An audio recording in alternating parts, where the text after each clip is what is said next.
Hi and welcome. My name is Erica, and normally you find me at SBB's customer service, but today I have the pleasure of telling you about Swedish pension and most of all the occupational pension.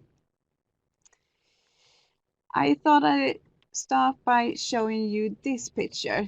The Swedish pension system is very often symbolized as a pyramid. And here we got the national public pension in the bottom. And for those people working most of their life in Sweden, the national public pension is often the biggest part of the total pension. In addition to the national public pension, majority of those working in Sweden also have occupational pension from their employer. I will soon tell you a bit more about the occupational pension because that is the main focus of this presentation. But then in the top, you have the personal saving. All of you might not have this personal saving, but it could be a good addition to your overall pension when you're retired.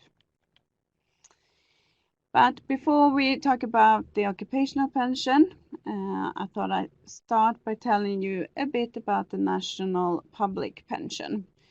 The national public pension is based on all your income throughout life. Every year you work and pay tax, you earn towards this type of pension. It is the Swedish pension agency that administer and pay out this part.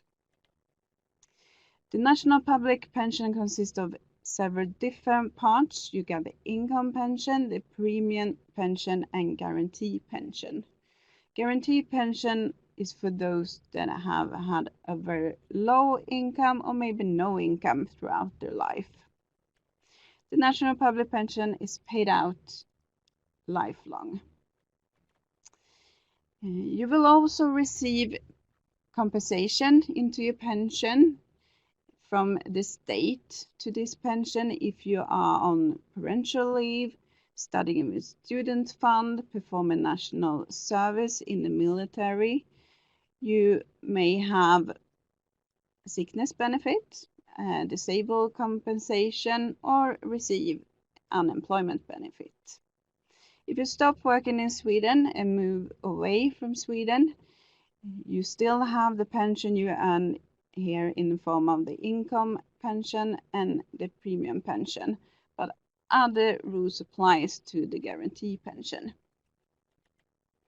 To find out more, or if you have questions, you can always contact the Swedish Pension Agency and they can help you with your questions. So now we're moving on to the occupational pension.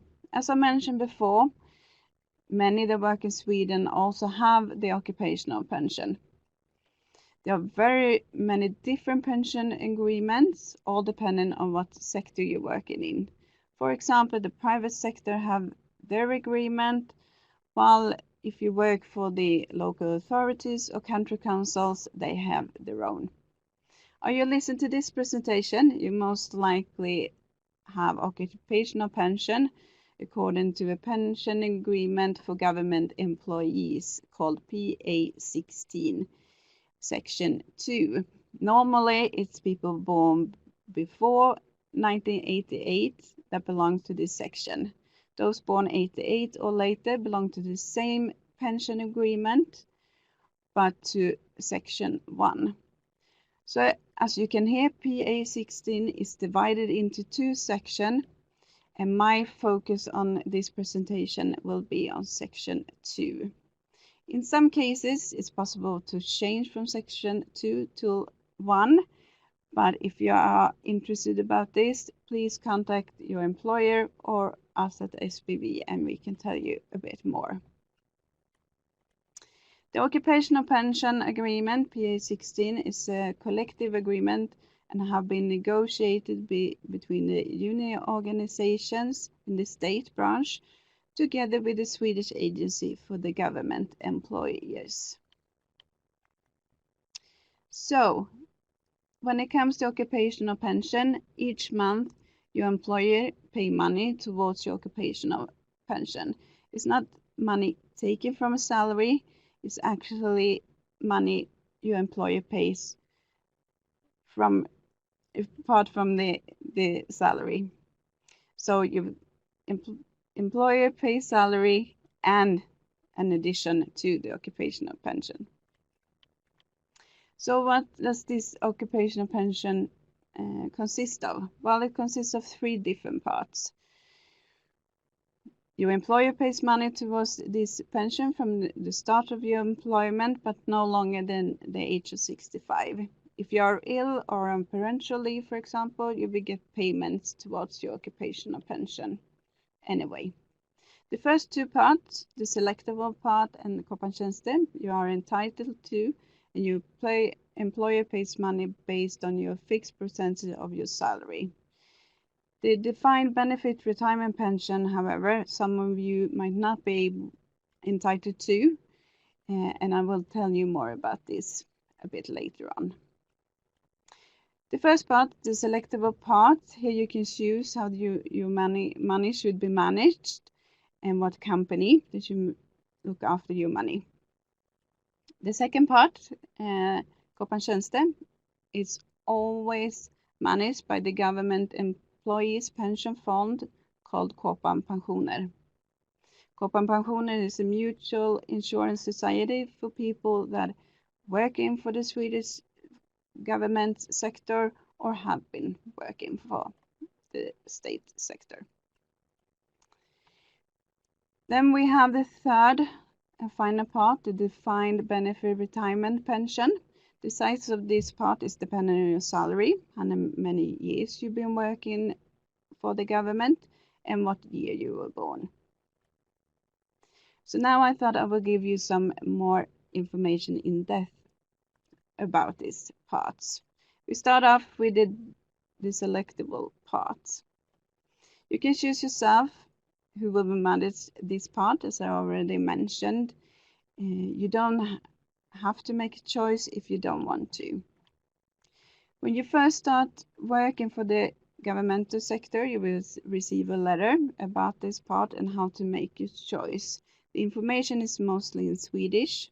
However, in our website you can find more information in English, and you can also access a choice form in English.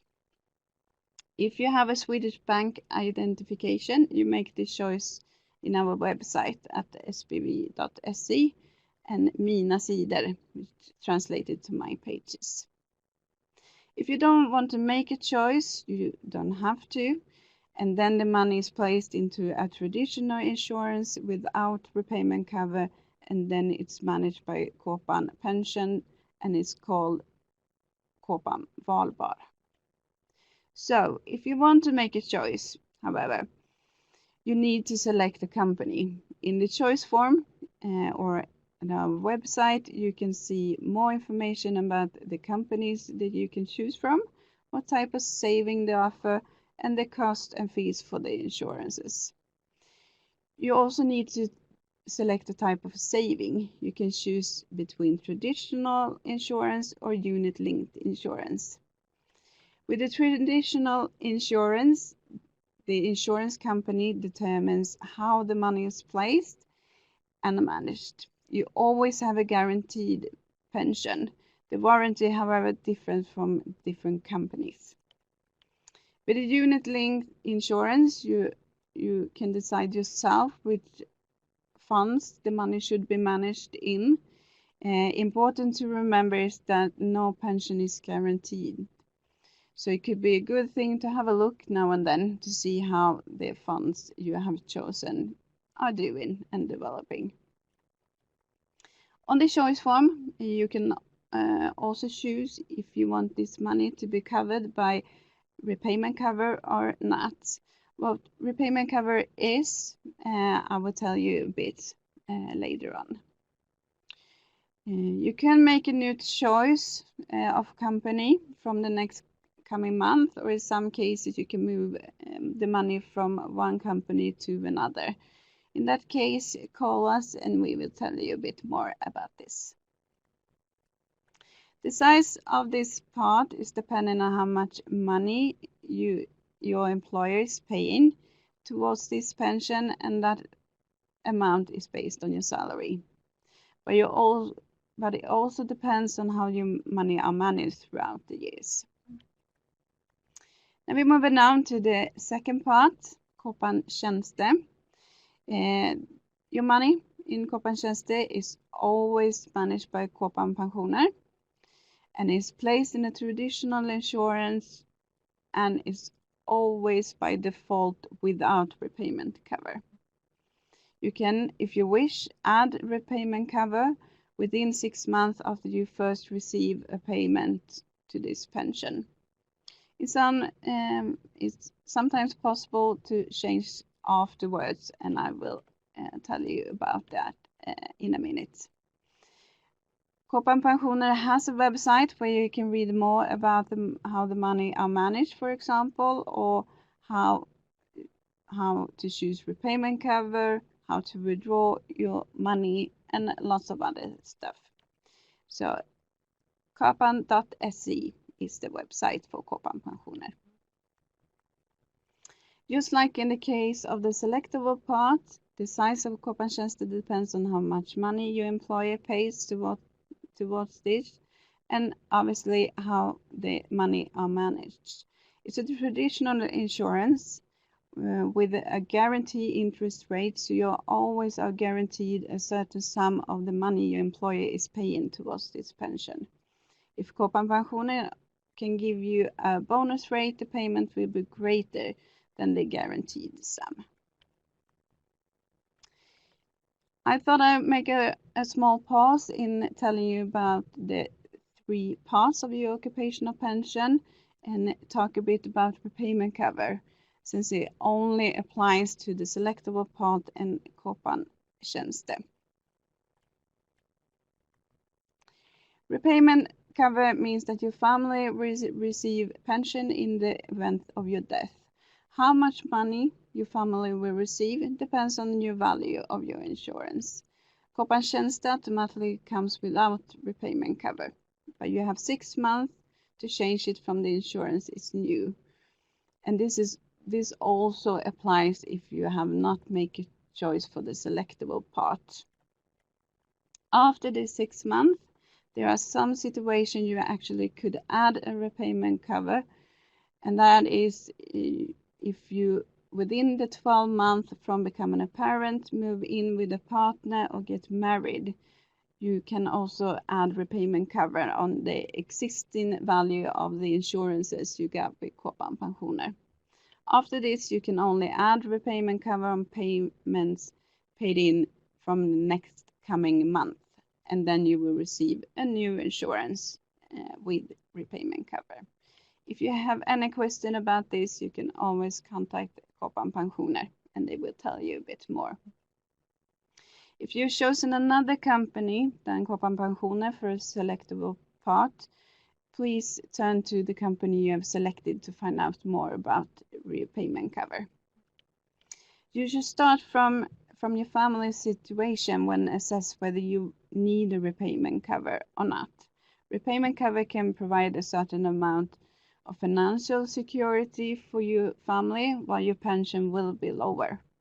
If you are single and have no children, you should select the option without repayment cover. While employed by the government, your family have financial protection in form of survivor pension and service group life insurance, and I will mention a bit about this later on. So now I thought I'd move on to the third part of the occupational pension, the defined benefit retirement pension. First of all, when it comes to this part, not all of you are entitled to it. If you're born before 1973, you have this part regardless of your salary. However, are you born between 73 and 87, you only have this part if your salary are above a certain limit, and this year it means an income of just above 500,000 Swedish crown or more. This part is based on the percentage of your salary the last 5 years ahead of your retirement or before you turn 65. How many years you've been working in the governmental sector. 30 years is the maximum of what you are allowed to count. If you not work for 30 years, you will get a small deduction of your pension depending on how many months less than 30 years you have. This part also depends on what year you are born. The year you are born determines whether you have this part or not. Or if you have this part, it also determines what percentage of the last 5 years' salaries you will get. So that was the third part of the occupational pension. Now I thought I'd tell you a bit about other benefits you have while working for the state and that we at SBB administer. If you're ill for a long time and you are not able to work full time or not at all for a long time, you may be able to receive something they call sickness pension or activity compensation from Försäkringskassan. Then SPV will also pay money to you, the part we are called sickness pension. In the event of your death, your family can in some cases receive money. This money could come from occupational group life insurance or survivor's pension or repayment cover that I already talked about. Your family could be allowed to one of these parts or two or maybe all of them. I thought I'd tell you a bit about the survivor pension first of all. This part is a monthly payment paid out to a spouse, a partner, or a child or children under the age of 20.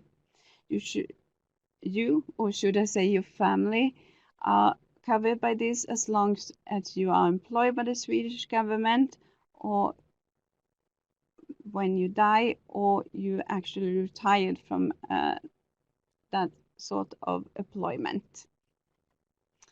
Occupational group life insurance is a lump sum that is paid out, and the sum differs a bit depending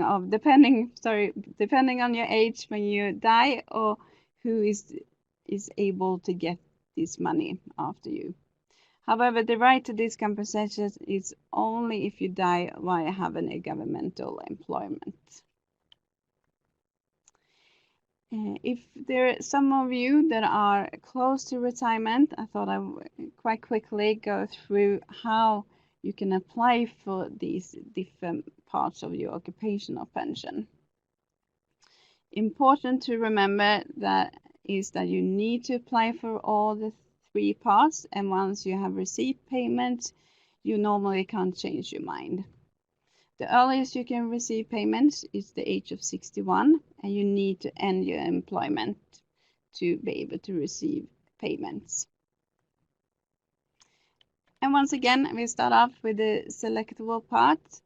Here your money could be managed by different insurance companies, so you need to check with the insurance company that you have chosen to manage this money to be able to find out more about the sums and how to apply.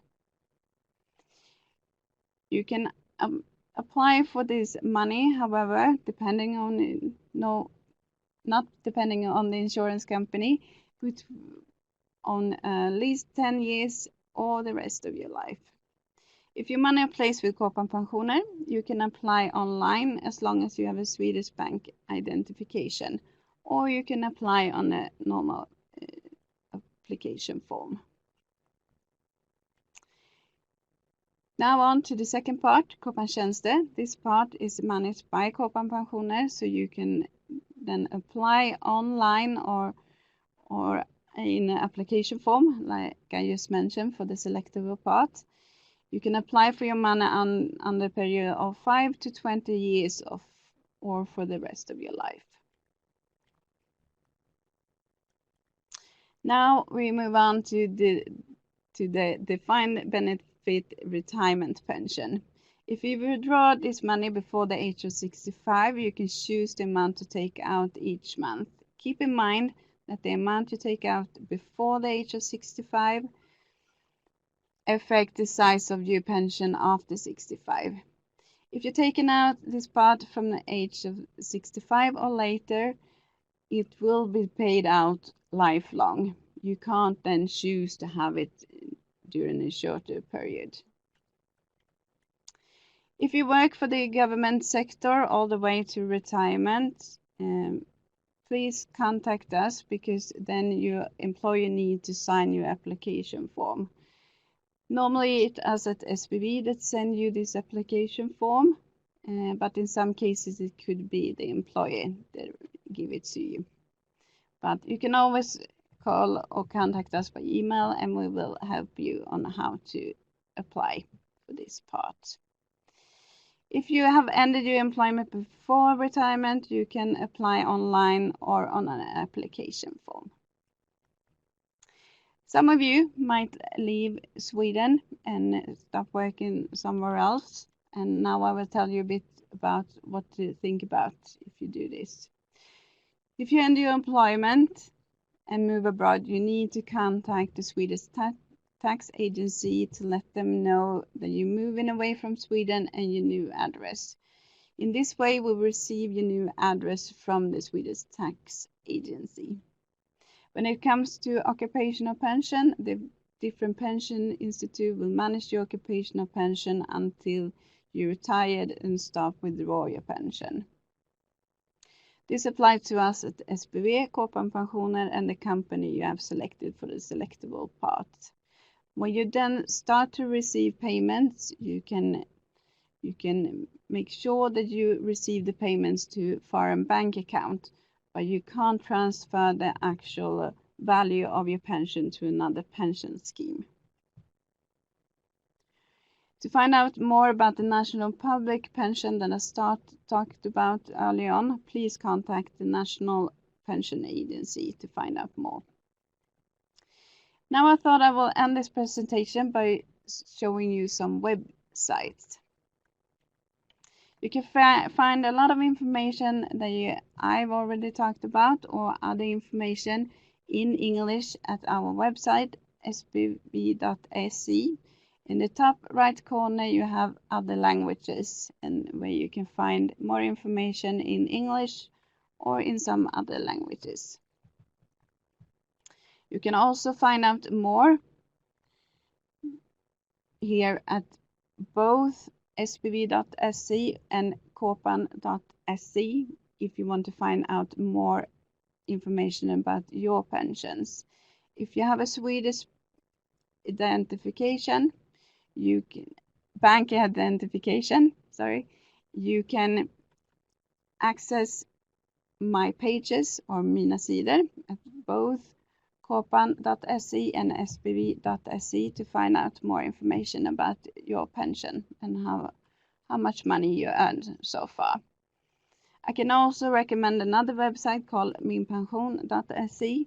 Here you can not only find information about our pension, you can also find information about the national public pension or other occupational pension you might be able to receive. You can also make a prognosis for your total pension that you have earned while working in Sweden. Good to know is that all these websites are in Swedish. If you have any question regarding your occupational pension, you can always contact us at SPV Customer Service by phone or email, and we are there to answer your calls between 8:30 and 4:30, Monday to Friday. You can find all our contact details on our website. This was all from me, and I will thank you for your time you took to listen. I hope you learned some more about your occupational pension PA 16 section 2, and if you have any questions, you can always look at this again, or you can contact us. Bye for me.